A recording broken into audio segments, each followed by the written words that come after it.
Ito, ako po yung kinikita ko sa trading, hinahati ko po pang bodega at pang buffet. Ayun ang masarap. Binubodega tsaka binubuffet. Tama yun eh. If you're profitable, yan, katulad yan, diba?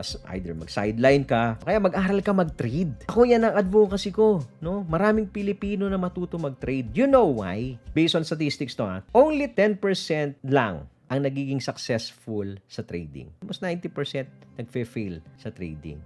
Imagine kung you will belong to the top 10% in trading. Ang dami mong makukuha ng pera doon sa 90%. That's one. Number two, ay hindi mo kailangan ng diploma. Hindi mo kailangan ng equipment. Right? Hindi mo kailangan magrenta ng pwesto para makapag-trade. Kailangan mo lang is mag-aral. Number three, when you reach the age na pa-sunset ka na, meaning pa-retire ka na, maybe you're 60, 65, 70.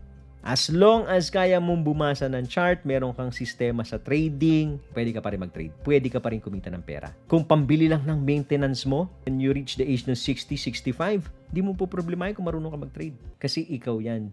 Para ka ng ATM. Para ka ng nakakapag-produce ka ng pera pag marunong ka mag-trade. Kaya ina-advocate natin yan eh. Again, it's not for everyone. Okay? Para lang po ito dun sa mga talagang matatyaga mag-aral kasi mahirap po ito. Well, anyway, wala namang madali sa buhay. Hindi namang madali mag-doktor, mag-abogado, mag-negosyo. Di ba? Even tumambay. Mahirap yan. Follow for more Tito Moves!